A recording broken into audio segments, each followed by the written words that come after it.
உங்களுக்கான 301 பகுதியில பிரித்தானிய அரசியலமைப்பு தொடர்பாக படித்துக் கொண்டிருக்கிறோம். பிரித்தானிய அரசியலமைப்புல நான் நினைக்கிறேன் 3 கிளாஸ் முடிச்சிட்டோம். இது 4வது கிளாஸ். அப்போ இந்த பிரித்தானிய அரசியல் அமைப்புல நாம பிரித்தானிய சட்டமன்றம் தொடர்பாக பார்த்து கொண்டிருக்கிறோம். பிரித்தானிய சட்டமன்றத்தில் பிரித்தானிய சட்டமன்றத்தை இரண்டாக வகைப்படுத்துவோம். மொத்தத்தில் பிரித்தானிய சட்டமன்றம் பாராளுமன்றம் என அழைக்கப்படுகிறது. அந்த பாராளுமன்றமானது 2 சபைகளை கொண்டது. அதுல ஒன்று பொதுமக்கள் சபை, மற்றது பிரபுக்கள் சபை. இப்ப இதுல பொதுமக்கள் சபை தொடர்பாக நாம கடந்த கிளாஸ்ல தெளிவாக படிச்சு முடிச்சிருக்கிறோம். பார்லமெண்டம் சம்பந்தமாக இன்றைக்கு நாம பார்க்க போறது பிரித்தானிய பாராளுமன்றத்தின் 2ஆம் மன்றமான பிரபுக்கள் சபை தொடர்பாக நாம பார்க்க போறோம்.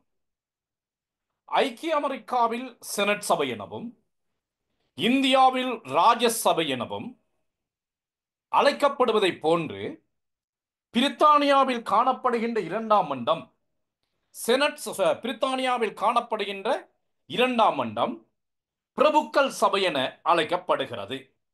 பாருங்க பாப்போம். ஐக்கிய அமெரிக்காவில் 2ஆம் மன்றம் செனட் சபை எனவும் இந்தியாவின் 2ஆம் மன்றம் ராஜ்யசபை எனவும் அழைக்கப்படுவதை போன்று பிரித்தானியாவின் 2ஆம் மன்றம் பிரபுக்கள் சபை என அழைக்கப்படுகிறது. பிரித்தானியா ஒரு ஒற்றையாட்சி நாடு.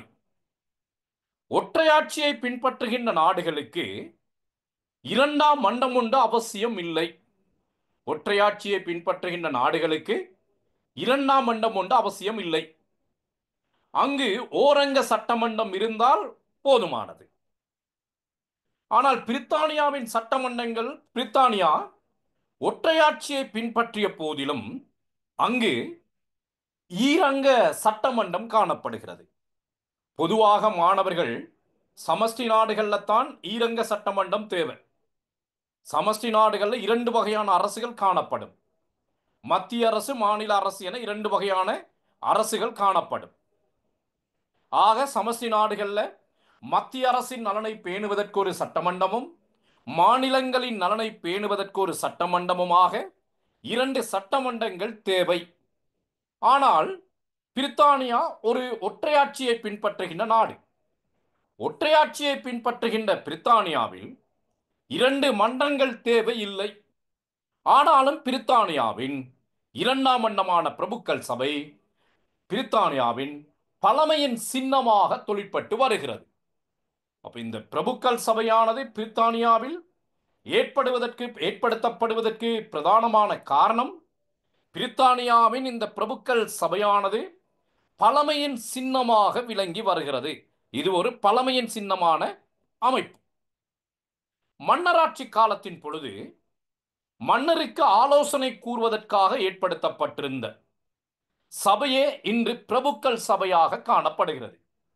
மன்னராட்சி காலப்பகுதியில் மன்னருக்கு ஆலோசனை கூறுவதற்காக ஏற்படுத்தப்பட்டிருந்த சபையே இன்று பிரபுக்கள் சபையாக காணப்படுகிறது. இந்த சபையில் 800 தொடக்கம் 900 வரையிலான உறுப்பினர்கள் அங்கம் வகிக்கின்றார்கள். அப்ப இந்த பிரபுக்கள் சபை உறுப்பினர்களின் எண்ணிக்கை மற்றைய சபைகளைப் போல திட்டவட்டமாக வரையறுக்கப்பட்டது அல்ல. குறைந்தது 800 கூடியது 900 என்ற வகையில் இந்த பிரபுக்கள் சபை உறுப்பினர்களின் எண்ணிக்கை மாறுபடுகிறது. தற்போதைய நிலையில் இந்த பிரபுக்கள் சபையில் 844 பேர் அங்கம் வகிக்கின்றார்கள். தற்போதைய நிலையில் இந்த பிரபுக்கள் சபையில் 844 பேர் அங்கம் வகிக்கின்றார்கள். அப்ப இவ்வாறு குறிப்பிடப்பட்டிருந்த போதிலும் இந்த சட்ட ரீதியாக பிரபுக்கள் சபை உறுப்பினரின் எண்ணிக்கை வரையறுக்கப்படவில்லை. அது காலத்துக்கு காலம் மாற்றம் அடைகிறது.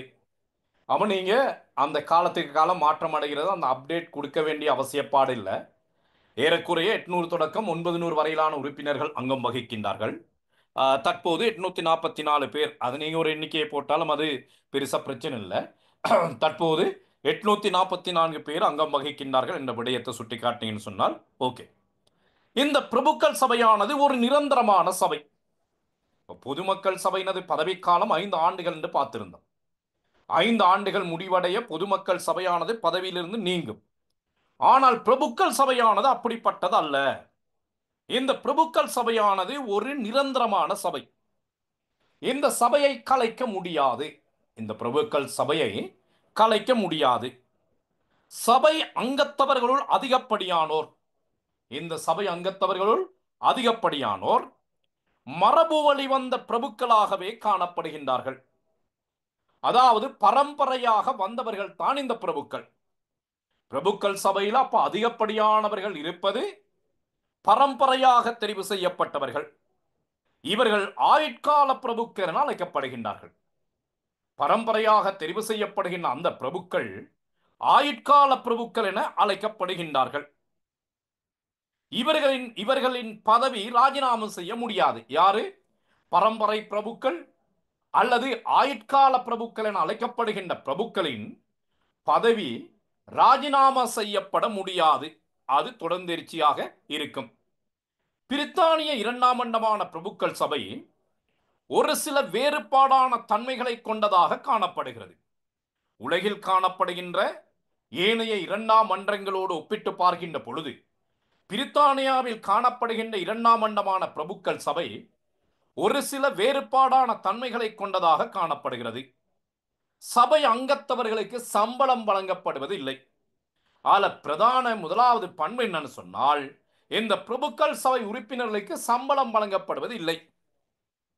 இவர்கள் தேர்தலின் பொழுது யாருக்கும் வாக்களிக்க முடியாது. பிரபுக்கள் சபை அங்கத்தவர்கள் பெரும்பாலான பிரபுக்கள் சபை அமர்வுகளுக்கு வருவது மிக அரிதாகும். அப்ப இந்த பிரபுக்கள் பதவி எனப்படுவது தற்போது ஒரு கௌரவ பதவியாக காணப்படுகிறது. பிரித்தானியாவின் சட்டமன்றமாக மட்டுமன்றி மேன்முறையீட்டு நீதிமன்றமாகவும் இந்த பிரபுக்கள் சபை தொழிற்பட்டு வருகிறது. பிரித்தானியாவை பொறுத்தவரையில சட்டமன்றமாக மாத்திரமல்லாது மேன்முறையீட்டு நீதிமன்றமாகவும் நீதித்துறையின் உச்சமைப்பாகவும் இந்த பிரபுக்கள் சபையானது காணப்படுகிறது. இந்த பிரபுக்கள் சபையில் அங்கம் வகிக்கின்ற பிரபுக்களை பலவாறு வகைப்படுத்தி நோக்கலாம். இதுல கொடுத்திருக்கிற எண்ணிக்கையெல்லாம் நீங்க பாடமாக்க வேண்டிய அவசியப்பாடு இல்லை மாணவர்கள். எந்தெந்த பிரபு எத்தனை பேர் அப்படிங்கிறத நீங்க பாடமாக்க வேண்டிய அவசியப்பாடு இல்லை.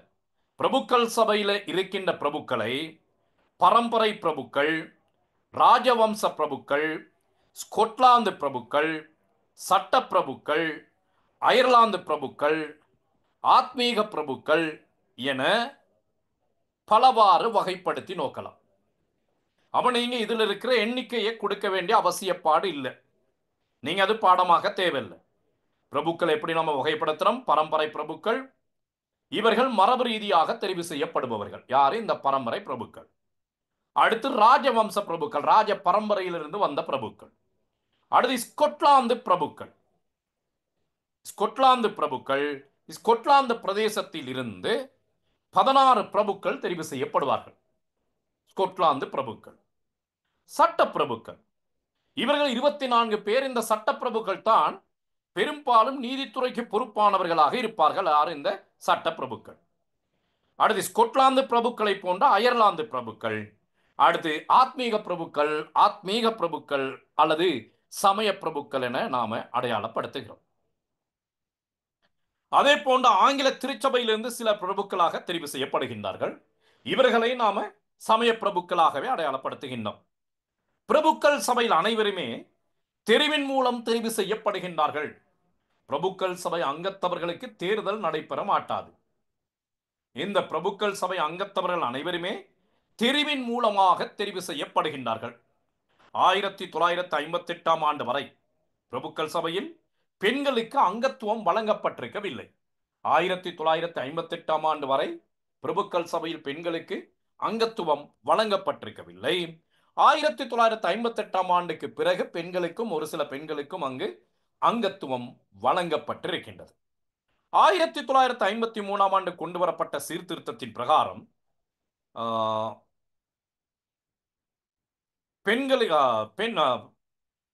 பெண்களுக்கும் இங்கு வாய்ப்பு வழங்கப்பட்டது. சரி, பெண்களுக்கும் வாய்ப்பு வழங்கப்பட்டது. 8 வரையும் இருக்கல்ல, 53 திருத்தத்துக்கு அமைய 58ஆம் ஆண்டுல பெண்களுக்கு வாய்ப்பு வந்து வழங்கப்படுகிறது. இவர்களின் பதவிக்காலம் 6 ஆண்டுகளாக காணப்பட்ட போதிலும், இந்த பிரபுக்கள் சபை உறுப்பினர்களின் பதவிக்காலம் 6 ஆண்டுகளாக காணப்பட்ட போதிலும், பிரபுக்கள் சபையில் இருக்கின்ற அந்த பரம்பரை பிரபுக்கள் அல்லது ஆயுட்கால பிரபுக்கள், அவர்களின் பதவிக்காலம் நிச்சயிக்கப்படுவதில்லை. அவர்கள் தெரிவு செய்யப்பட்ட விட்டால் ஆயுட்காலம் முடியும் வரை அவர்கள் பதவியில் இருப்பார்கள். இனி நாம பார்க்கிறோம் இந்த பிரபுக்கள் சபையின் அதிகாரங்கள். சட்டமாக்கலின் பொதுச்சபைக்கு சமமான அதிகாரங்களை பிரபுக்கள் சபை பெற்றிருக்கின்றது.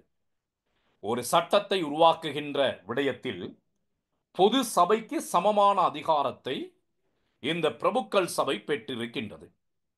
ஒரு மசோதா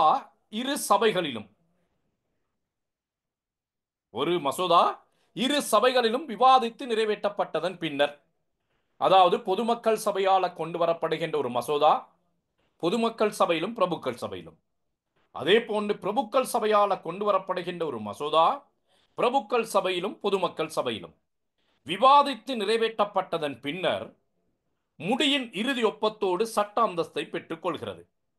முடியின் இறுதி ஒப்பத்தோடு சட்ட அந்தஸ்தை பெறுகிறது.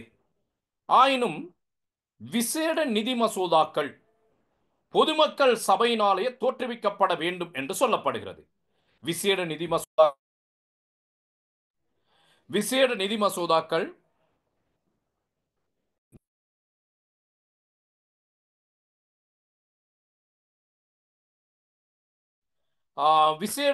மசோதாக்கள் பொதுமக்கள் சபையினாலேயே தோற்றுவிக்கப்பட வேண்டும் என கூறப்படுகிறது. அப்ப இங்க பார்த்தீங்கன்னு சொன்னால், சட்டமாக்கல் விடயத்தில் பிரபுக்கள் சபைக்கு அதிகாரம் காணப்பட்ட போதிலும் விசேட நிதி மசோதாக்கள், அதாவது நிதி மசோதாக்களை தோற்றுவிக்கக்கூடிய அதிகாரம் இந்த பிரபுக்கள் சபைக்கு வழங்கப்படவில்லை. நிதி மசோதாக்களை தோற்றுவிக்கக்கூடிய அதிகாரம் பொதுமக்கள் சபைக்கு மாத்திரமே வழங்கப்பட்டிருக்கின்றது. நிதி மசோதாக்களை தோற்றுவிக்கக்கூடிய அதிகாரம் இந்த பிரபுக்கள் சபைக்கு வழங்கப்படவில்லை. அப்ப அதிகாரங்கள் என்று பார்க்கின்ற பொழுது மாணவர்கள் திரும்ப ஒரு முறை பாருங்கள். இந்த பிரித்தானியாவை பொறுத்தவரையில் 2 சபைகளுக்கும் சட்டங்களை தோற்றுவிப்பதற்கான அதிகாரங்கள் காணப்படுகிறது. ஒரு மசோதா ஒரு சபையில் கொண்டு வரப்பட்டால் அங்கு நிறைவேற்றப்பட்டதன் பின்னர் மறுசபையில் கொண்டு வரப்படுகின்ற ஒரு மசோதா அங்கு விவாதித்து நிறைவேற்றப்பட்ட பின்னர் இன்னும் ஒரு சபையிலும் விவாதித்து நிறைவேற்றப்பட்டதன் பின்னர் முடியின் இறுதி ஒப்பத்தோடு சட்டமாக மாறுகிறது. ஆனாலும் பிரித்தானியாவை பொறுத்தவரையில் நிதி மசோதாக்களை தோற்றுவிக்கக்கூடிய அதிகாரம் இந்த பிரபுக்கள் சபைக்கு வழங்கப்படவில்லை. நிதி மசோதாக்கள் கட்டாயமாக பொதுமக்கள் சபையினாலேயே கொண்டு வரப்பட வேண்டும். தோற்றுவிக்கப்பட்ட மசோதாவை திறனாய்வு செய்யக்கூடிய அதிகாரம் இந்த சபைக்கு வழங்கப்பட்டுள்ளது. அதாவது பொதுமக்கள் சபையினால உருவாக்கப்படுகின்ற ஒரு சட்டத்தை தடுத்து நிறுத்தி ஆராய்ந்து, தடுத்து நிறுத்தி திறனாய்வு செய்து சிறந்த சட்டங்களை உருவாக்கக்கூடிய அதிகாரம் இந்த சபைக்கு உண்டு. பொதுமக்கள் சபையால் கொண்டு வரப்படுகின்ற ஒரு சட்டத்தை தடுத்து நிறுத்தி ஆராய்ந்து சிறந்த சட்டத்தை கொண்டு வரக்கூடிய அதிகாரம் இந்த சபைக்கு காணப்படுகிறது. 1909ஆம் ஆண்டு வரை மசோதாக்களை தடுத்து நிறுத்துவதற்கு இந்த பிரபுக்கள் சபைக்கு வரையறையற்ற அதிகாரம் காணப்பட்டது. 1909ஆம் ஆண்டு வரை நல்லா பார்த்துக் கொள்ளுங்க மாணவர்கள். 1909ஆம் ஆண்டு வரை சட்டசபையால் கொண்டு வரப்படுகின்ற ஒரு சட்டத்தை தடுத்து நிறுத்துவதற்கு இந்த பிரபுக்கள் சபைக்கு வரையறையற்ற அதிகாரம் காணப்பட்டது. 1909ஆம் ஆண்டு காலப்பகுதியில் ஆட்சியில் இருந்த லூயிட் ஜோர்ஜ் என்பவரின் தலைமையிலான தொழிற்கட்சியினால் தயாரிக்கப்பட்ட வரவு செலவு திட்டத்தை இந்த பிரபுக்கள் சபை நிராகரித்தது. தொழிற்கட்சியினால் தயாரிக்கப்பட்ட வரவு செலவு திட்டத்தை இந்த பிரபுக்கள் சபை நிராகரித்தது. எனவே அரசாங்கத்தை கலைக்க வேண்டி ஏற்பட்டது. அப்போ 1909ஆம் ஆண்டு காலப்பகுதியில் லூயிஸ் ஜோர்ஜ் என்பவரின் தலைமையில் தொழிற்கட்சி ஆட்சியில் இருக்கின்ற பொழுது அவர்களால் கொண்டு வரப்பட்ட வரவு செலவு திட்டத்தை இந்த பிரபுக்கள் சபை நிராகரிக்கிறது. நிராகரித்ததன் காரணமாக அரசாங்கத்தை கலைக்க வேண்டிய ஒரு தேவைப்பாடு ஏற்படுகிறது. அதே நேரத்தில் 1911ஆம் ஆண்டில் மீண்டும் ஆட்சி அதிகாரத்தை அந்த தொழிற்கட்சியினரே பெற்றுக்கொள்கின்றார்கள். ஆட்சி அதிகாரத்தை தொழிற்கட்சியினரே பெற்றுக்கொள்கின்றார்கள். இவ்வாறு தொழிற்கட்சியினர் பெற்றுக்கொண்ட காரணத்தினால இந்த பிரபுக்கள் சபையின் அதிகாரத்தை குறைக்கின்றார்கள். எப்படி குறைக்கின்றார்கள்? சாதாரண மசோதாக்களை தடுத்து நிறுத்தக்கூடிய அதிகாரத்தை 1 வருட காலத்திற்கும், நிதி மசோதாக்களை தடுத்து நிறுத்தக்கூடிய காலத்தை 1 மாத காலத்திற்கும் வரையறை செய்கின்றார்கள். அப்ப என்ன நடக்கின்றது மாணவர்கள்? 1911ஆம் ஆண்டு வரை பிரபுக்கள் சபைக்கு நிறைய அதிகாரங்கள் காணப்பட்டது. 1911ஆம் ஆண்டு கொண்டு வரப்பட்ட திருத்தத்தின் பிறகு சட்டவாக்க விடயத்தை தடுத்து நிறுத்தக்கூடிய அதிகாரம் பிரபுக்கள் சபைக்கு குறைவடைகிறது. எப்படி குறைவடைகிறது? சாதாரண மசோதாக்களை தடுத்து நிறுத்தக்கூடிய அதிகாரம் 1 வருட காலப்பகுதிக்கும், விசேட நிதி மசோதாக்களை தடுத்து நிறுத்தக்கூடிய அதிகாரம் 1 மாத காலப்பகுதிக்குமாக பிரபுக்கள் சபையின் அதிகாரங்கள் குறைவடைய ஆரம்பிக்கின்றது. ஓகே. இதே போன்று 1948ஆம் ஆண்டு கொண்டு வரப்பட்ட மற்றொரு சீர்திருத்தத்தில் பிரபுக்கள் சபையின் அதிகாரங்கள் மேலும் குறைக்கப்பட்டது. இவ்வாறு பிரபுக்கள் சபையின் அதிகாரங்கள் படிப்படியாக குறைக்கப்பட்டு இன்று இந்த பிரபுக்கள் சபையானது குறைந்தளவான அதிகாரத்தோடு வெறுமனே ஆலோசனை கூறுகின்ற ஒரு சபையாகவே இந்த பிரபுக்கள் சபை காணப்படுகிறது. பிரபுக்கள் சபைக்கு பெரிய அளவான அதிகாரங்கள் இல்லை. இன்றைய காலகட்டத்தில் இந்த பிரபுக்கள் சபையானது வெறுமனே பொதுமக்கள் சபைக்கு ஆலோசனை கூறக்கூடிய ஒரு சபையாகவே காணப்படுகிறது. இந்த பிரபுக்கள் சபை சட்டத்துறையின் ஒரு அங்கமாக காணப்பட்ட போதிலும் அது பிரித்தானிய நீதித்துறையை பொறுத்தவரையில் உயர்ந்த அதிகாரத்தை கொண்டு காணப்படுகிறது. பிரித்தானிய நீதித்துறையின் உயர்ந்த நிறுவனமாக இந்த பிரபுக்கள் சபையானது காணப்படுகிறது. ஏனைய நாடுகளின் 2ஆம் மண்டலங்களோடு ஒப்பிட்டு பார்க்கும் பொழுது இந்த பிரபுக்கள் சபைக்கு நீதித்துறையை பொறுத்தவரையில் கூடுதலான அதிகாரங்கள் காணப்படுகிறது. சொல்லப்படுது, உலகில் காணப்படுகின்ற 2ஆம் மண்டலங்களுள் அதிகாரம் மிக மிக குறைந்த ஒரு சபைதான் பிரபுக்கள் சபை. அப்படி காணப்பட்ட போதிலும் நீதித்துறையை பொறுத்தவரையில் இந்த சபைக்கு அதிகப்படியான அதிகாரங்கள் வழங்கப்பட்டுள்ளது. பிரபுக்கள் சபையில் இடம்பெறும் சட்ட பிரபுக்களை உள்ளடக்கிய ஒரு நீதி நிறுவனமே இந்நாட்டின் மிக உயர்ந்த நீதி அமைப்பாக காணப்படுகிறது. நான் பார்த்தோமே, சட்டப்பிரபுக்கள் 24 பேர் என்று சொல்லி அந்த சட்டப்பிரபுக்களை உள்ளடக்கிய ஒரு அமைப்பு தான் பிரித்தானியாவின் நீதித்துறையின் உச்ச அமைப்பாக காணப்படுகிறது. ஆக இந்த பிரபுக்கள் சபைக்கு நீதித்துறையை பொறுத்தவரையில அதிகப்படியான அதிகாரங்கள் காணப்படுகின்றது என்ற ஒரு முடிவுக்கு நாம வரலாம். இந்த பிரபுக்கள் சபையானது ஆட்சியாளர்கள் செய்த ராஜதுரோக குற்ற செயல்களை விசாரிக்கும் நிறுவனமாகவும், ஆட்சியாளர்கள் நீதித்துறையில் இதற்குள்ள அதிகாரங்கள் ஆட்சியாளர்கள் செய்த ராஜதுரோக குற்றச்செயல்களை விசாரிக்கும் ஒரு நிறுவனமாகவும், பொதுநலவாய நாடுகளில் இருந்து வருகின்ற மேன்முறையீட்டுக்காக அனுப்பப்படும் நீதி தொடர்பான விடயங்களை விசாரணை செய்யும் ஒரு அமைப்பாகவும் இது விளங்குகிறது. மொத்தத்தில் மாணவர்கள், இந்த பிரபுக்கள் சபையானது நீதித்துறையை பொறுத்தவரையில கூடுதலான அதிகாரத்தை கொண்ட ஒரு அமைப்பாக காணப்படுகிறது. 19ஆம் நூற்றாண்டின் பின் ஆரம்ப காலப்பகுதியில் கொண்டு வரப்பட்ட சீர்திருத்தத்தின்படி சட்டப்பிரபுக்கள் மாத்திரமே நீதி விடயங்களில் இன்று கலந்து கொள்கின்றார்கள். மொத்தத்தில் நீங்க இப்படியெல்லாம் போட தேவையில்லை. நீதித்துறையில மிக உச்ச அமைப்பாக அதிகப்படியான அதிகாரத்தை கொண்ட ஒரு அமைப்பாக இந்த பிரபுக்கள் சபை காணப்படுகிறது. இப்ப இந்த பிரபுக்கள் சபையின் அதிகாரங்கள் தொடர்பாக நாம பார்த்திருக்கிறோம். அடுத்து நாம பார்க்க போற மாணவர்கள், இந்த பிரபுக்கள் சபையின்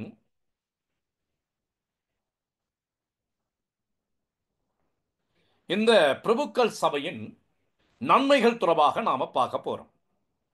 முதலாம் மன்றத்தினால அவசர புத்தியோடு கொண்டு வரப்படுகின்ற ஒரு சட்டத்தை தடுத்து நிறுத்தி ஆராய்ந்து நாட்டுக்கு தேவையான சிறந்த சட்டங்களை உருவாக்கக்கூடிய அதிகாரம் இந்த பிரபுக்கள் சபைக்கு காணப்படுகிறது. இப்ப பாருங்க மாணவர்கள், முதலாம் மன்றத்தினால அவசர புத்தியோடு கொண்டு வரப்படுகின்ற ஒரு சட்டத்தை தடுத்து நிறுத்தி ஆராய்ந்து நாட்டுக்கு தேவையான சிறந்த சட்டங்களை உருவாக்கக்கூடிய அதிகாரம் இந்த பிரபுக்கள் சபைக்கு காணப்படுகிறது.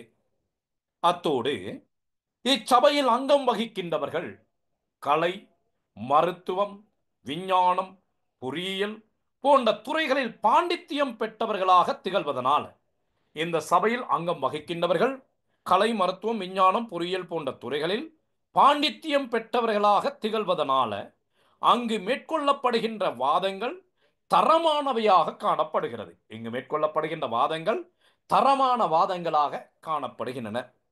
இந்த பிரபுக்கள் சபை உறுப்பினர்கள் தேர்தலின் ஊடாக தெரிவு செய்யப்படாது. பிரபுக்கள் சபை உறுப்பினர்கள் தேர்தலின் ஊடாக தெரிவு செய்யப்படாது. தெரிவின் ஊடாக தெரிவு செய்யப்படுவதனால தேர்தல் செலவு இல்லாது போகிறது. பிரபுக்களை தெரிவு செய்வதற்கான தேர்தல் ஒன்று இல்லை. தேர்தல் ஒன்று இல்லாத காரணத்தினால தேர்தல் செலவு இல்லாது போகின்றது. இந்த சபை பிரித்தானியாவில் அனைத்து மக்களினதும் கருத்துக்களை பிரதிபலிக்கும் ஒரு சபையாக காணப்படுகிறது. பிரபுக்கள் சபை பொதுசன அபிப்பிராயத்தை வெளிப்படுத்துகின்ற அனைத்து மக்களது கருத்துக்களை பிரதிபலிக்கின்ற ஒரு சபையாக இது காணப்படுகிறது. சட்டவாக்கத்தில் இச்சபை பங்கு பெறுவதனால் பொதுமக்கள் சபையின் வேலைப்பளு குறைவடைகிறது. சட்டவாக்கத்தில் இந்த சபையும் பங்கு பெறுகின்ற காரணத்தினால பொதுமக்கள் சபையின் வேலைப்பளு இந்த பிரபுக்கள் சபையின் ஊடாக குறைவடைகிறது. அந்நேரத்தையும் பயன்படுத்தி பொதுமக்கள் சபையானது சட்டவாக்க விடயத்தில் கூடுதலான நேரத்தை ஒதுக்கக்கூடிய வாய்ப்பு காணப்படுகிறது. நேரத்தை ஒதுக்கக்கூடிய வாய்ப்பு பொதுமக்கள் சபைக்கு காணப்படுகிறது. இதுவும் ஒரு நன்மையாக நாம பார்க்கலாம். அடுத்து நாம பார்க்கிறோம் இந்த பிரபுக்கள் சபையின் குறைபாடுகள்.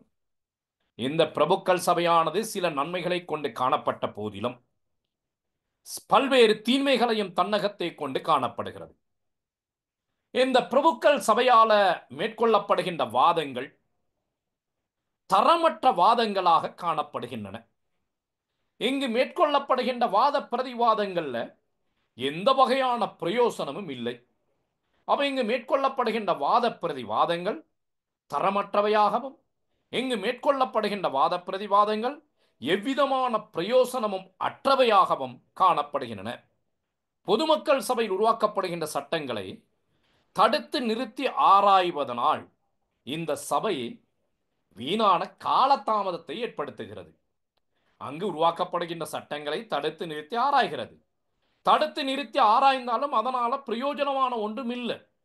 அதனால இந்த சபையானது வீணான காலதாமதத்தை ஏற்படுத்துகின்ற ஒரு சபையாக காணப்படுகிறது. அங்கத்தவர்கள் தேர்தலில் தெரிவு செய்யப்படாமையினால் மக்களுக்கு பொறுப்பு சொல்ல வேண்டிய அவசியப்பாடு இல்லை. இங்கு காணப்படுகின்ற அங்கத்தவர்கள் தேர்தலின் மூலமாக தெரிவு செய்யப்படவில்லை. நியமன ரீதியாக தெரிவு செய்யப்படுகின்ற காரணத்தினால இவர்கள் மக்களுக்கு பொறுப்பு சொல்ல வேண்டிய அவசியப்பாடு இல்லை. தொழிற்கட்சி ஆட்சி அமைக்கும் போது இதன் செல்வாக்கு குறைந்தும், அதாவது இந்த பிரபுக்கள் சபையினது பிரதானமான நோக்கம் என்னது? பழமையை பேணுவது. பிரித்தானியாவில் மாணவர்கள் 2 கட்சிகள் காணப்படுகின்றது. ஒன்று தொழிற்கட்சி, மற்றது கன்சர்வேட்டிவ் கட்சி. அதுல தொழிற்கட்சி பழமையை பேணக்கூடிய கட்சி. எனவே அந்த பழமையை பேணக்கூடிய தொழிற்கட்சி ஆட்சிக்கு வருகின்ற பொழுது இந்த பிரபுக்கள் சபையின் செல்வாக்கு அதிகரித்தும், தொழிற்கட்சி ஆட்சிக்கு வருகின்ற பொழுது இந்த பிரபுக்கள் சபையின் ஆதிக்கம் குறைவடைந்தும் காணப்படுகிறது. ஓகே, இதுதான் மாணவர்கள் பிரித்தானியாவின் சட்டமன்றங்கள் தொடர்பான விடயங்கள். சரி, இதுல ஏதாவது சந்தேகம் இருக்குமானால் ஒரு 2 நிமிடம் கேட்டுக்கொள்ளலாம். நாம அடுத்து பிரித்தானியாவின் நிர்வாகத்துறை தொடர்பாக நாம பார்க்க போறோம். பிரித்தானியாவின் நிர்வாகத்துறை தொடர்பாக பார்க்க போறோம். இதுவரையும் படித்ததில் ஏதாவது சட்டத்துறை தொடர்பான விடயங்கள் ஏதாவது சிக்கல்கள் குறைபாடுகள் இருக்குமா இருந்தால் நீங்கள் கேட்டுக்கொள்ளலாம். நாம் இன்னும் 2 நிமிஷத்தில் பிரித்தானியாவின் நிர்வாகத்துறை தொடர்பாக பார்க்கிறோம்.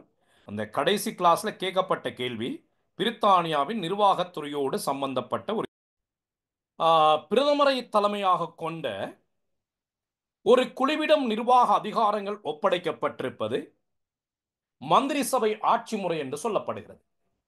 ஒரு நாட்டின் நிர்வாக அதிகாரமானது பிரதமரை தலைமையாக கொண்ட ஒரு குழுவிடம் ஒப்படைக்கப்பட்டிருப்பது மந்திரி சபை ஆட்சி முறை என்று சொல்லப்படுகிறது.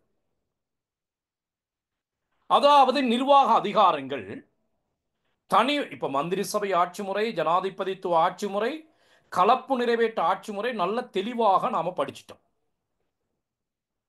அதே போல ஒற்றையாட்சி சமஷ்டி ஆட்சி தெளிவாக படிச்சிட்டோம். உங்களுக்கு கட்டாயமாக மந்திரி சபையில் ஒரு கேள்வி, ஒற்றையாட்சி சமஷ்டி ஆட்சியில் ஒரு கேள்வி, அரசியல் கலாச்சாரம், அரசியல் சமூகமயமாக்கம், அரசியலும் ஊடகமும், அரசியல் நவீனத்துவம், இது எல்லாமே நாம் ஏற்கனவே படித்து முடிச்சிருக்கிறோம். இப்போ இதில் மாணவர்கள் சிலர் இப்போதான் ஜாயின் ஆகியிருக்கிறீங்க. அப்படி ஜாயின் ஆகி இருக்கிற ஆக்கள் ஏற்கனவே படிக்காம புதிதாக ஜாயின் ஆகிற ஆக்கள், நான் இது முடிய இந்த குரூப்பில் ஒரு லிங்க் ஒன்று போடுறேன், ஒரு புதிய குரூப் லிங்க் ஒன்று. அந்த குரூப்பில் கொஞ்சம் இணைஞ்சு கொள்ள பாருங்க. நான் சொன்னால் எனக்கு ஏற்கனவே உள்ள குரூப்பில் திரும்ப திரும்ப ஒரே விடயத்தை படிப்பிக்க இயலாது. இதில் சிலர் 2-3 முறை படித்து இந்த இந்த 300 லெவலில் 2-3 முறை ஒரே யூனிட்டை படித்து சிலர் வெறுத்து போய் இருக்கிறாங்க. திரும்பியும் ஒரு முறை அதை நான் படிப்பிச்சேன்னு சொன்னால் பழைய ஆக்களுக்கு நான் ஏச்சு வாங்க வேண்டி வரும். அதனால பழைய ஆக்களுக்கு படிப்பிக்கிற ஐடியா இல்லை. புதிதாக சேர்ற ஆக்கள் மாத்திரம் உங்களுக்கு தேவையான செக்ஷன் இருக்குமா இருந்தால் அந்த குரூப்பில் நீங்கள் இணைஞ்சு கொள்ளுங்க. நான் சொன்னால் நாங்கள் பெரும்பாலும் எல்லா சிலபஸும் படித்து முடிச்சிட்டோம். இதில் யாரோ 2 மாதத்துக்கு முன்னால் ஜாயின் ஆகின ஒரு முஸ்லீம் கேர்ள் என்கிட்ட பேசியிருந்த மெசேஜ் போட்டிருந்தா, எங்களுக்கு 301 எனக்கு ஒன்றுமே தெரியலை சார், நான் என்ன செய்கிறதுன்னு சொல்லி. நோட்ஸை நான் போட்டு வச்சிருக்கிறேன், நோட்ஸை பாருங்கள். 301 பெரும்பாலும் எல்லா விடையும் நாம் படித்து முடிச்சிட்டோம். இந்து கிளாஸில் இருக்கிறீங்களா? இந்து இருக்கேன் சார். எல்லாம் படித்து முடிச்சிட்டோம் தானே இந்து? என்ன? ஓ சார். அதான் இப்போ இந்து சில செக்ஷன் 3 முறை 4 முறை படிச்சிட்டீங்க, அப்படித்தானே? ஆமாம் சார். அதான் அப்போ திரும்ப திரும்ப எனக்கு அதை படிப்பிக்க இயலாது, பழைய ஆக்களுக்கு அவங்களுக்கு வெறுத்து போகுமே. ரைட், ஓகே, பார்ப்போம். கிளாஸ் முடிய நான் அந்த லிங்கை போட்டு விடுறேன். புதிதாக படிக்கணுங்கிற ஆக்கள் மாத்திரம் இணைங்க. இந்து மாதிரி பழைய ஆக்கள் அந்த குரூப்பில் இணைய வேண்டாம். எனக்கு தெரிஞ்சு கொள்றதுக்கு மாத்திரம் பழைய ஆக்கள் அந்த குரூப்பில் இணைய வேண்டாம். புதிய ஆக்கள் இன்னும் படிக்கல, சரி இன்னும் பல தலைப்புகள் எங்களுக்கு ஒன்றுமே தெரியாது என்று சொல்கிற ஆக்கள் மாத்திரம் அந்த குரூப்பில் இணைங்க. பழைய ஆக்கள் தயவு செய்து இணைய வேண்டாம். ஓகே, பழைய ஆக்கள் இணைஞ்சா பிரச்சனை, நீங்களும் காசு கட்ட வேண்டி வரும், அவ்வளோதான். இணையிறாக்கள் காசு இருக்கிறார்கள், பழைய ஆக்கள் இணைங்க. Right, okay. இப்போ நாம பார்க்கிறோம் மந்திரி சபை ஆட்சி முறை எனப்படுவது பிரதமரை தலைமையாக கொண்ட ஒரு குழுவிடம் நாட்டின் நிர்வாக அதிகாரங்கள் ஒப்படைக்கப்பட்டிருப்பது. அதாவது நாட்டின் நிர்வாக அதிகாரங்கள் தனி ஒரு நபரிடம் ஒப்படைக்கப்படாது, பிரதமரை தலைமையாக கொண்ட ஒரு குழுவிடம் ஒப்படைக்கப்பட்டு இருப்பதுதான் மந்திரி சபை ஆட்சி முறை என்று நாம சொல்றோம். அவ இப்படிப்பட்ட மந்திரி சபை ஆட்சி முறை தான் பிரித்தானியாவில் காணப்படுகிறது. இந்த மந்திரி சபை ஆட்சி முறையை பாராளுமன்ற நிர்வாக முறை, அமைச்சரவை நிர்வாக முறை என்று பலவாறு அழைக்கலாம். மந்திரி சபை ஆட்சி முறையை பாராளுமன்ற நிர்வாக முறை, அமைச்சரவை நிர்வாக முறை என்று பலவாறு அழைக்கலாம். இந்த மந்திரி சபை ஆட்சி முறையானது சட்டத்துறைக்காக நடத்தப்படுகின்ற தேர்தலில் இருந்து தெரிவு செய்யப்படும். மந்திரி சபையானது சட்டத்துறைக்கான தேர்தலில் இருந்து தெரிவு செய்யப்படுகின்ற பிரதமரையும் அமைச்சர்களையும் உள்ளடக்கியதாக காணப்படும். இதனால் சட்டத்துறையும் நிர்வாகத்துறையும் ஒன்றாக தோன்றி ஒன்றாக கலையும். சட்டத்துறைக்கான தேர்தலில் இருந்தே நிர்வாகத்துறையும் தெரிவு செய்யப்படுகின்ற காரணத்தினால சட்டத்துறையும் நிர்வாகத்துறையும் ஒன்றாக தோன்றி ஒன்றாகவே கலையக்கூடிய ஒரு வாய்ப்பு இந்த மந்திரி சபை ஆட்சி முறையில் காணப்படுகிறது. வாய்ப்பு இல்லை, அதான் நியதி. நிர்வாகத்துறையானது அடுத்து இந்த மந்திரி சபை ஆட்சி முறையில நிர்வாகத்துறையானது உண்மை நிர்வாகம், நாம நிர்வாகம் என இரண்டாக வகைப்படுத்தப்பட்டிருக்கும். அடுத்து இந்த மந்திரி சபை ஆட்சி முறையில அடுத்த முக்கியமான பண்பு என்ன மாணவர்கள்? நாட்டின் நிர்வாகமானது உண்மை நிர்வாகம், நாம நிர்வாகம் என இரண்டாக வகைப்படுத்தப்பட்டிருக்கும். உண்மை நிர்வாகியாக அரசாங்கத்தின் தலைவரான பிரதமர் தொழிற்படுவார். உண்மை நிர்வாகி யாரு? அரசாங்கத்தின் தலைவரான பிரதமர். சட்டத்துறையும் நிர்வாகத்துறையும் ஒன்றாக தோன்றி ஒன்றாக களைவதனால மொண்டஸ்கிவின் வலுவேறாக்க கோட்பாடானது இந்த மந்திரி சபை ஆட்சி முறையை பின்பற்றுகின்ற நாடுகளில் யாப்பளவிலும் இருக்காது, நடைமுறையிலையும் காணப்பட மாட்டாது. மந்திரி சபை ஆட்சி முறையை பின்பற்றுகின்ற நாடுகள்ல சட்டத்துறை நிறைவேற்றுத்துறையும் ஒன்றாக தோன்றி ஒன்றாக களைவதனால மொண்டஸ்கிவின் வலுவேறாக்க கோட்பாடு, இது நீங்க 100 லெவல்ல படிச்சிருப்பீங்க, யாப்பளவிலும் இருக்காது, நடைமுறையிலையும் காணப்பட மாட்டாது. இத்தகைய தன்மை கொண்ட மந்திரி சபை ஆட்சி முறை வெற்றிகரமாக இயங்குவதற்கு பல நிபந்தனைகள் தேவைப்படுகின்றன. இதாவனோ மந்திரி சபையினது முக்கியமான பண்புகள் மாணவர்கள். இத்தகைய பண்புகளை கொண்ட ஒரு மந்திரி சபை ஆட்சி முறை வெற்றிகரமாக தொழிற்படுவதற்கு பல நிபந்தனைகள் காணப்படுகின்றன. அந்த நிபந்தனைகள் சிறப்பான முறையில் பின்பற்றப்படுவது பிரித்தானியாவில் தான். மந்திரி சபை ஆட்சி முறையில் வெற்றிக்கு பல்வேறுபட்ட நிபந்தனைகள் காணப்படுகின்றன. அந்த நிபந்தனைகள் மிக சிறப்பான முறையில் உலகில் காணப்படுகின்ற ஒரே நாடு பிரித்தானியா. ஆகவே தான் பிரித்தானியாவை மந்திரி சபை ஆட்சி முறைக்கு உதாரணம் காட்டி பேசுகின்றோம். பிரித்தானியாவை மந்திரி சபை ஆட்சி முறைக்கு உதாரணம் காட்டி பேசுகின்றோம். பிரித்தானியா தான் உலகில் மந்திரி சபை ஆட்சி முறைக்கு உதாரணம் காட்டி பேசப்படுகின்ற நாடாகவும் மந்திரி சபை ஆட்சி முறைக்கு பெயர் போன ஒரு நாடாகவும் காணப்படுகிறது. இனி நாம பார்க்கிறோம் இந்த மந்திரி சபை ஆட்சி முறை பிரித்தானியாவில் வெற்றி பெறுவதற்கான காரணங்கள்.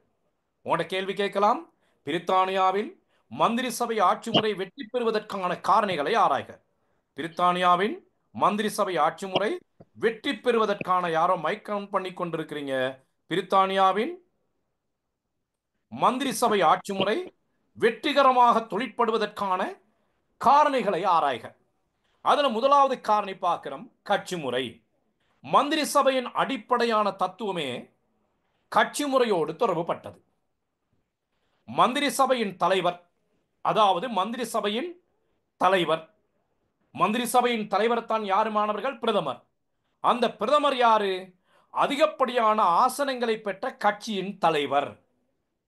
அப்ப பிரதமரை தெரிவு செய்வதற்காக மந்திரி சபையில கட்டாயமாக கட்சிகள் காணப்பட வேண்டும். பிரித்தானியாவில் இப்படி கட்சிகள் சிறப்புற்று காணப்படுகிறது. ஏன் கட்சிகள் காணப்படணும்? மந்திரி சபையின் தலைவர் யாரு? பிரதமர். அந்த பிரதமர் யாரு? அதிகப்படியான ஆசனங்களை பெற்ற கட்சியின் தலைவர். எனவே உண்மை நிர்வாக தலைவரை தெரிவு செய்வதற்கு மந்திரி சபை ஆட்சி முறைக்கு கட்டாயமாக கட்சிகள் தேவைப்படுகின்றது. மந்திரி சபையில் பல கட்சிகள் காணப்படுவது சிறப்புக்குரியதாகும். அதிலும் இரு கட்சி முறை போக்கு மிகவும் வரவேற்கத்தக்கது. மந்திரி சபை ஆட்சி முறைக்கு மாணவர்கள் கட்டாயமாக கட்சிகள் தேவை. அதில் கட்சிகள்ல இரு கட்சி முறை மிகவும் வரவேற்கத்தக்கது. பிரித்தானியாவை பொறுத்தவரையில் பல கட்சிகள் காணப்பட்ட போதிலும் கன்சர்வேட்டிவ் கட்சியும் தொழிற்கட்சியுமே மாறி மாறி ஆட்சி அதிகாரத்தை கைப்பற்றுகின்றன. இவ்வாறு கைப்பற்றுவதனால பிரித்தானியா இரு கட்சி முறையை போக்காக காணப்படுகிறது. பிரித்தானியா இரு கட்சி முறையை கொண்ட ஒரு நாடு. எனவே பிரித்தானியாவின் இவ்வாறான காரணி என்னது?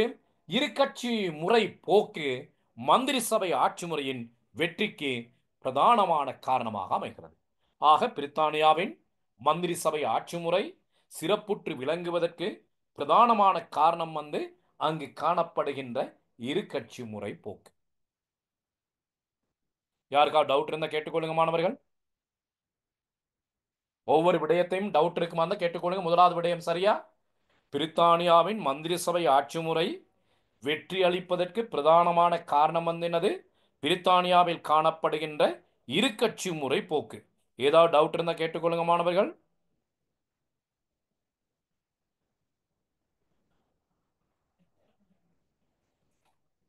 டவுட்டா நோ டவுட்டா போகலாமா அடுத்ததுக்கு? Yes, sir. Right, okay. அடுத்து நம்ம பார்க்கிறோம், பிரித்தானியாவின் மந்திரி சபை ஆட்சி முறை வெற்றிகரமாக தொழிற்படுவதற்கு மற்றொரு காரணமாக அமைவது கூட்டு பொறுப்பு. மந்திரி சபை ஆட்சி முறை சிறப்பாக தொழிற்படுவதற்கு மாணவர்கள் கூட்டு பொறுப்பு என்ற விடயம் தேவை. கூட்டு பொறுப்பு எனப்படுவது ஒரு குழு வேலையை செய்கின்ற பொழுது, கூட்டு பொறுப்பு எனப்படுவது ஒரு குழு ஒரு வேலையை செய்கின்ற பொழுது அந்த வேலையின் வெற்றி தோல்விகளை கூட்டாக பொறுப்பேற்பது கூட்டு பொறுப்பு என்று சொல்லப்படுகிறது. எப்படி என்று கேட்டால், இப்போ அமைச்சரவையால ஒரு தீர்மானம் கொண்டு வரப்படுகிறது. அமைச்சரவையால கொண்டு வரப்படுகின்ற அந்த தீர்மானமானது வெற்றி அளித்தது என்று சொன்னால் முழு அமைச்சரவையும் அது தான் செய்தது என்று மார்த்தட்டிக் கொள்வதை போன்று, முழு அமைச்சரவையும் இந்த வெற்றிக்கு நாங்கள் தான் காரணம் என்று சொல்வதை போன்று, அமைச்சரவையால் கொண்டு வரப்படுகின்ற ஒரு தீர்மானம் தோல்வி அடைகின்ற பொழுது அந்த தோல்விக்கும் காரணங்கள் நாங்கள் தான் என்று பதிலளிக்க வேண்டும். இதைத்தான் நாம சொல்லுவோம் என்னது, கூட்டு பொறுப்பு என்று சொல்லுவோம். இப்ப நாம பார்க்கிறோம், இலங்கையில கடந்த காலங்கள்ல மருந்து இறக்குமதியில பல்வேறுபட்ட ஊழல்கள், மோசடிகள், தரமட்ட மருந்து கொண்டு வரப்பட்டதாக ஒரு குற்றச்சாட்டு சுமத்தப்பட்டது. குற்றச்சாட்டு சுமத்தப்பட்ட பொழுது அந்த குற்றச்சாட்டு சுகாதார அமைச்சருக்கு எதிராக சுமத்தப்பட்ட அவருக்கு எதிராக குற்றப்பிரணை, நம்பிக்கையில்லா பிரணை கொண்டு வரப்பட்டது. அப்போது மற்ற அமைச்சர்கள் என்ன செய்தார்கள்? இல்லை இல்லை, அவர் செய்தது சரி என்று முழு அமைச்சரவையும் ஆதரவு வழங்கினார்கள். அப்ப மோசமான ஒரு வேலையாக இருந்தாலும் இதனை நாங்கள் தான் செய்தோம், இது செய்தது சரி என்ற ரீதியில் வக்காலத்து வாங்கினார்கள். இதைத்தான் நாம சொல்லுவோம் எனது கூட்டு பொறுப்பு. அவ இந்த கூட்டு பொறுப்பு என்ற விடயமானது மந்திரி சபை ஆட்சி முறையின் வெற்றிக்கு மிக அவசியமானது ஒன்று. ஏன் என்று சொன்னால் மாணவர்கள், மந்திரி சபையில் அங்கம் வகிக்கின்ற எவரேனும் அமைச்சர் ஒருவருக்கு எதிராக, மந்திரி சபையில் 40 பேர் இருக்கின்றார்கள் என்று வைத்துக் கொள்வோமே, அந்த அமைச்சர்கள் எவரேனும் ஒருவருக்கு எதிராக நம்பிக்கையில்லா பிரேரணை கொண்டு வரப்பட்டு அது நிறைவேற்றப்பட்டால் முழு அமைச்சரவையும் பதவி நீங்குவதோடு அரசாங்கமும் கலைக்கப்பட வேண்டி ஏற்படும். எனவே மந்திரி சபை ஆட்சி முறை வெற்றிகரமாக தொழிற்படுவதற்கு கூட்டு பொறுப்பு என்ற விடயம் அவசியப்படுகிறது. பிரித்தானியாவை பொறுத்தவரையில இந்த கூட்டு பொறுப்பு என்ற விடயம் மிக சரியான முறையில் பின்பற்றப்படுகிறது. இந்த கூட்டு பொறுப்பும் பிரித்தானியாவின் மந்திரி சபை ஆட்சி முறை வெற்றி அளிப்பதற்கு ஒரு காரணமாக அமைகிறது. ஓகே, ஏதாவது டவுட் இருந்தா கேட்டுக்கொள்ளுங்க பாருங்க மாணவர்கள். சார், ஓகே பேசுங்க. இது சட்டத்துறை, நிர்வாகத்துறை, இந்த மந்திரி சபையில அதிகாரம் வேறாக்க ஒன்றிணைக்கப்பட்டு செயற்படுற விதத்துல சில உதாரணங்கள் என்ன? மந்திரி சபை ஆட்சி முறையில வலுவேறாக்க கோட்பாடு இருக்காது. அதுக்கு உதாரணம் கேக்குறீங்களா? அத கொஞ்சம் தெளிவா விளக்கி கொடுங்க சார். பெரிய பகுதி, மைக் ஓப்பன் பண்ணிக்கொள்ளுங்க. அது ஒரு பெரிய பகுதி. நான் சும்மா லைட்டா சொல்லலாம். வலுவேறாக்கம் எனப்படுவது மாணவர்கள் ஒரு நாட்டின் சட்டத்துறை, நிறைவேற்றுத்துறை, நீதித்துறை ஆகிய மூன்றும் தனித்தனியாக பிரிந்து இருக்க வேண்டும் என்பதை வலியுறுத்துவது வலுவேறாக்கம். வலுவேறாக்கம் ஓகே. இந்த பிரித்தானியா உள்ளுக்கு இயங்குற அந்த துறைகள் ரெண்டும் நெருங்கி செயற்படுகிறானே. ஓகே ஓகே, கொஞ்சம் இருங்க. அது சொல்லாம எனக்கு சொல்ல இயலாது. இது வலுவேறாக்கம். இந்த வலுவேறாக்க கோட்பாட்டை முன்வைத்தவர் மொண்டஸ்கியூ. மொண்டஸ்கியூ வலுவேறாக்கம் தொடர்பாக 3 நிபந்தனைகளை சுட்டி காட்டுகிறார். அந்த 3 நிபந்தனைகளை சொல்லுங்க பாப்போம். நீங்க சட்டத்துறை, நிர்வாகத்துறை, நீதித்துறை மூன்றும் உள்ள ஒற்றுமைய அந்த இதாயிக்க கூட பிரிஞ்சிக்கணும். மொண்டஸ்கியூ வலுவேறாக்க கோட்பாடு சம்பந்தமாக 3 நிபந்தனைகளை சுட்டி காட்டுகிறார். அந்த 3 நிபந்தனைகளை யாராவது ஒரு ஆள் சொல்லுங்க பாப்போம் எனக்கு. இப்ப சரின்னு சொன்னா இப்ப கேள்வி கேட்டால் தான் சொல்லணும். நீங்க தான் அப்ப வலுவேறாக்கத்தான் சொல்ல ஆரம்பிச்ச பொழுதே இல்ல அது எனக்கு தெரியும்னு சொன்னால், இப்ப சொல்லுங்க பாப்போம் அந்த 3 நிபந்தனை என்னன்னு சொல்லி. அந்த நிபந்தனை தெரிஞ்சால் தானே நாம பிரித்தானியாவில் வலுவேறாக்கம் இல்ல இருக்கு என்று சொல்லலாம். நாம அந்த 3 நிபந்தனை யாராவது ஒரு ஆள் சொல்லுங்க பாப்போம். நிர்வாகத்துறை, நீதித்துறை, சட்டத்துறை மூன்றினதும் உறவினையும் பிரிவினையும் குறித்து காட்டுவதுதான் வலுவேறாக்க கோட்பாடு. அது வலுவேறாக்கம். அது வலுவேறாக்கம். சட்டத்துறை, நிர்வாகத்துறை, நீதித்துறை ஆகிய மூன்றும் தனித்தனியாக இருக்க வேண்டும் என்று சொல்வது வலுவேறாக்கம். இந்த வலுவேறாக்கம் ஒரு நாட்டில் இருக்கின்றதா இல்லையா என்பதை கண்டு கொள்வதற்கு சில நிபந்தனைகளை மொண்டஸ்கியூ முன்வைத்திருக்கிறார். அந்த நிபந்தனைகள் என்ன என்பதைத்தான் இப்பொழுது என்னுடைய கேள்வி. சார், மூன்று சட்டத்துறை சுயாதீனமா நீங்க ஒன்று என்று சார், தலையிடக்கூடும். சட்டத்துறை அப்ப நீதித்துறை வந்து சுயாதீனமா இயங்க வேண்டும் அந்த விஷயம். வேற வேற வேற வேற சார், சட்டத்துறையும் நிர்வாகத்துறையும் ஒன்றாக தோன்றி ஒன்றாக கலையக்கூடாது சார். சட்டத்துறையும் நிர்வாகத்துறையும் ஒன்றாக தோன்றி ஒன்றாக கலையக்கூடாது. கிருபாசினி எனக்கு 100 லெவல் படிச்சாலா? ஓ சார். அதான் அந்த பிரதிபலிப்பு. ஓகே, சட்டத்துறையும் நிர்வாகத்துறையும் ஒன்றாக தோன்றி ஒன்றாக கலையக்கூடாது. அப்புறம் ஒரு துறையின் ஆயுள வந்து இன்னொரு துறை வந்து தீர்மானிக்க கூடாது. ஒரு துறையின் ஆயுள் பிரிதொரு துறையின் ஆயுளை தீர்மானிக்க கூடாது. அதுக்கப்புறம் ஒரு துறையின் அதிகாரம் வந்து இன்னொரு துறையின் அதிகாரத்தை வந்து மட்டுப்படுத்தவோ கட்டுப்படுத்தவோ கூடாது. கட்டுப்படுத்தவோ கூடாது. கிருபாசினி 100 லெவல் என்ன ரிசல்ட்ஸ்? 100 லெவல்ல பீட் சார். 200 லெவல்ல A minus sir. A minus.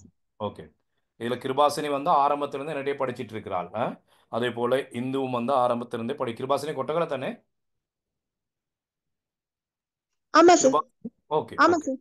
Okay okay right. இப்போ வாங்க, இப்போ வலுவேறாக்கத்துல அந்த கிருபாசினி சொன்ன 3 விடயத்தை பாருங்க.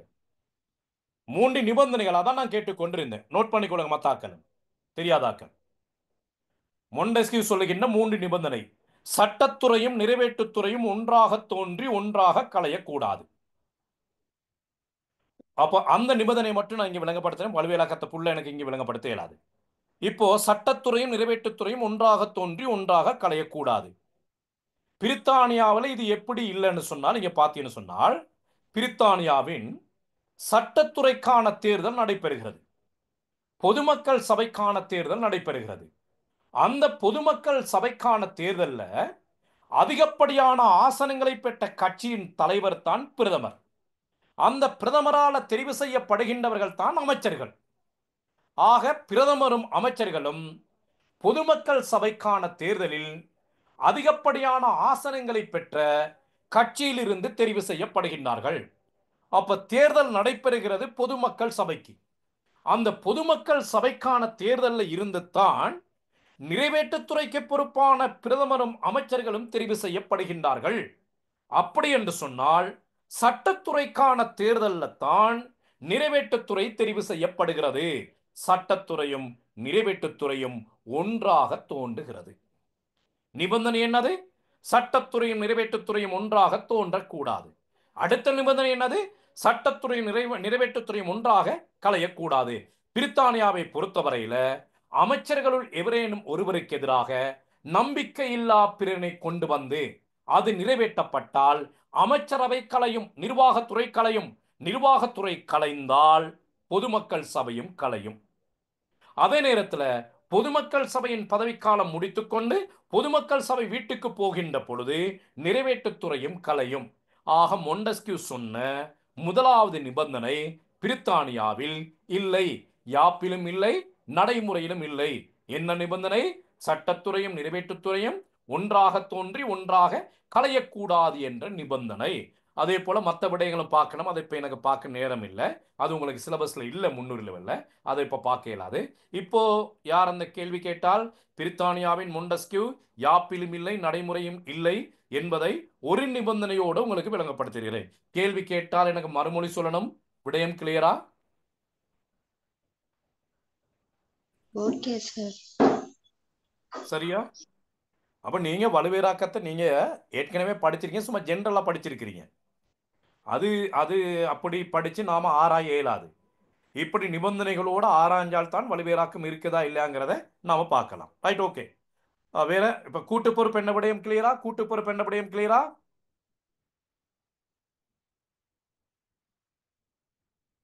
Clear sir. அப்போ பிரித்தானியாவின் மந்திரி சபை ஆட்சி முறை வெற்றியளிப்பதற்கு அடுத்த காரணமாக இருப்பது கூட்டு பொறுப்பு. அடுத்து வந்து நாம பார்க்கிறோம் ஒரே இன கலாச்சார மக்கள். மந்திரி சபை ஆட்சி முறையில் மந்திரி சபை ஆட்சி முறை வெற்றியளிக்க வேண்டும் என்று சொன்னால் அங்கு உறுதியான அரசாங்கம் ஒன்று ஏற்படுத்தப்பட வேண்டும். மந்திரி சபை ஆட்சி முறை ஒன்று வெற்றியளிக்க வேண்டும் என்று சொன்னால் அரசாங்கம் வந்து உறுதியானதாக இருக்க வேண்டும். இந்த பிரித்தானியாவை பொறுத்தவரையில ஒரே இன மக்கள் வாழுகின்ற காரணத்தினால பெரும்பாலும் இன்றைக்கு வந்து அங்க புலம்பெயர்ந்த மக்களால கொஞ்சம் மாறுதல் இருந்தாலும் பெரும்பாலும் ஒரே இன மக்கள் அதிகமாக இருக்கின்ற காரணத்தினால அங்கு உறுதியான அரசாங்கம் வந்து ஏற்படுகிறது. அவ்வாறு உறுதியான அரசாங்கம் ஏற்படுகின்ற காரணத்தினால மந்திரி சபையில மந்திரிமார்கள் உறுதியாக தொழிற்படக்கூடிய ஒரு வாய்ப்பு காணப்படுகிறது. அப்ப இத்தகைய ஒரே இன மத கலாச்சார தன்மையும் பிரித்தானியாவில் மந்திரி சபை ஆட்சி முறை வெற்றி அளிப்பதற்கு ஒரு காரணமாக அமைகிறது. அடுத்து நாம பார்க்கிற மாணவர்கள் சிறந்த பொருளாதாரம். மந்திரி சபை ஆட்சி முறை செலவு கூடிய ஒரு ஆட்சி முறையாக திகழ்வதனால அதனை ஈடு செய்யக்கூடிய ஸ்திரமான ஒரு பொருளாதார நிலை காணப்பட வேண்டும். பிரித்தானியாவை பொறுத்தவரையில ஒரு நல்ல பொருளாதாரம் காணப்படுகிறது. அந்த சிறந்த பொருளாதார வளர்ச்சியும் மந்திரி சபை ஆட்சி முறை வெற்றி அளிப்பதற்கு ஒரு காரணமாக அமைகிறது. ஏன்னு சொன்னால் மந்திரி சபையில எவரேனும் ஒருவருக்கு எதிராக நம்பிக்கை இல்லா பிரேரணை கொண்டு வரப்பட்டு அது நிறைவேற்றப்பட்டால் மந்திரி சபை கலைக்கப்பட்ட அரசாங்கமும் கலைக்கப்படும். அரசாங்கமும் கலைக்கப்பட்டால் அடுத்த தேர்தல் தேதி குறிப்பிடப்படும். அப்ப சில நேரங்கள்ல மந்திரி சபை ஆட்சி முறையில அடிக்கடி தேர்தல்கள் நடத்துவதற்கான வாய்ப்பு காணப்படும். அப்ப அடிக்கடி தேர்தலுக்கு முகம் கொடுக்கக்கூடிய வகையில ஒரு சிறந்த பொருளாதார தன்மை காணப்பட வேண்டும். அத்தகைய சிறந்த பொருளாதார தன்மை பிரித்தானியாவில் காணப்படுகிறது. அந்த சிறந்த பொருளாதார தன்மையும் பிரித்தானியாவின் மந்திரி சபை ஆட்சி முறை வெற்றி அளிப்பதற்கான ஒரு காரணமாக அமைகிறது. அடுத்தது மந்திரி சபை ஆட்சி முறை வெற்றி அளிப்பதற்கு அடுத்த முக்கியமான காரணி பிரித்தானிய மக்களின் கல்வி அறிவு. மந்திரி சபை ஆட்சி முறையை விளங்கிக் கொள்வது சற்று கடினமானது. மந்திரி சபை ஆட்சி முறையில் 2 நிர்வாகம் காணப்படுகின்றது. உண்மை நிர்வாகம், நாம நிர்வாகம் என 2 நிர்வாகம் காணப்படுகிறது. அப்ப இந்த உண்மை நிர்வாகம் என்றால் என்னது, நாம நிர்வாகம் என்றால் என்னது என்பன போன்ற விடயங்களை விளங்கிக் கொள்வதற்கு ஓரளவு கல்வி அறிவு அவசியம். பிரித்தானிய மக்கள் இப்படி கல்வி அறிவு உள்ளவர்களாக இருப்பதும் பிரித்தானியாவின் மந்திரி சபை ஆட்சி முறை வெற்றி அளிப்பதற்கு ஒரு காரணமாக அமைகிறது. அப்ப மேற்கூறப்பட்ட நிபந்தனைகள் பிரித்தானியாவில் உரிய முறையில் காணப்படுவதனாலேயே 1688 ஆண்டில இருந்து இன்று வரையும் பிரித்தானியாவில் மந்திரி சபை ஆட்சி முறை சிறப்புற்று விளங்குகிறது. அத்தோடு உலகில் மந்திரி சபை ஆட்சி முறைக்கு உதாரணம் காட்டி பேசப்படுகின்ற நாடாகவும் மந்திரி சபை ஆட்சி முறை வெற்றிகரமாக தொழிற்படுகின்ற ஒரு நாடாகவும் இந்த பிரித்தானியா காணப்படுகிறது. மேற்கூறப்பட்ட நிபந்தனைகள் இலங்கை போன்ற நாடுகள்ல சரியான முறையில் இல்லாத காரணத்தினால்தான் சோல்பரி யாப்பின் கீழ் மந்திரி சபை ஆட்சி முறை ஏற்படுத்தப்பட்ட போதிலும் அது 78 ஆண்டு காலப்பகுதியில இல்லாமல் போகிறது. மேற்கூறப்பட்ட நிபந்தனைகள் இலங்கை போன்ற நாடுகள்ல சிறப்பான முறையில் இல்லாத காரணத்தினால. ஓகே மாணவர்கள், இதை பார்த்து கொண்டு வாங்க. நாம இடையில ஒரு கிளாஸ் ஒன்று போடுவோம் பார்ப்போம். வெள்ளிக்கிழமை மாதிரி ஒரு கிளாஸ் ஒன்று போட பார்ப்போம். இந்த 301 கொஞ்சம் கூடுதலாக இருக்கின்ற காரணத்தினால வெள்ளிக்கிழமை அல்லது வியாழக்கிழமையில ஒரு கிளாஸ் ஒன்று போட பார்ப்போம். அதுவும் 6 மணிக்கு நடக்கும். அதில் இந்த செக்ஷனை பார்ப்போம். அடுத்த கிளாஸோட நாம் பிரித்தானியாவை முடிச்சுட்டு பிரித்தானியாவில் என்னென்ன வினாக்கள் வந்திருக்கிறோம் அந்த வினாக்களுக்கு எப்படி விடை எழுதுறது என்பதை நாம் அடுத்த கிளாஸில் பார்ப்போம். ஓகே மாணவர்கள், நன்றி. ஏதாவது கேட்குறதா கேட்கலாம், கதைக்கிறதாக இருந்தால் நீங்கள் கதைக்கலாம். கிளாஸ் இத்தோட முடியுது. கொஞ்சம் கிளாஸ் ஃபீஸை கொஞ்சம் போட்டுக்கொள்ள பாருங்கள் மாணவர்கள். பாருங்கள், உங்களுக்கு அந்தந்த 1000 ரூபா அப்படிங்கிறது சின்ன காசு. இப்போ பார்த்தீங்கன்னு சொன்னால் ஆண்டு 6, 7 ஆண்டு 6ல் இருந்து 9 வரையும் 13 பாடம் இருக்குது. ஒரு பாடத்துக்கு கிளாஸ் ஃபீஸ் வந்து 1300 ரூபா. ஒரு மணித்தியாலம் படிப்பிக்கிறாங்க. ஒரு பாடத்துக்கு வந்து 1300 ரூபா. ஏலவலுக்கு வந்து இப்போ 1500 ரூபா. கண்டில ஏலவலுக்கு 2000 ரூபா. அதுவும் கொமர்ஸ், சயின்ஸ், இடெக், பிடெக்காக இருந்தால் அது 3000 ரூபா. அப்போ இங்கே வந்து ஒரு சின்ன கிளாஸ் ஃபீஸ் 1000 ரூபா பட்டப்படிப்பு மாணவர்களுக்கு.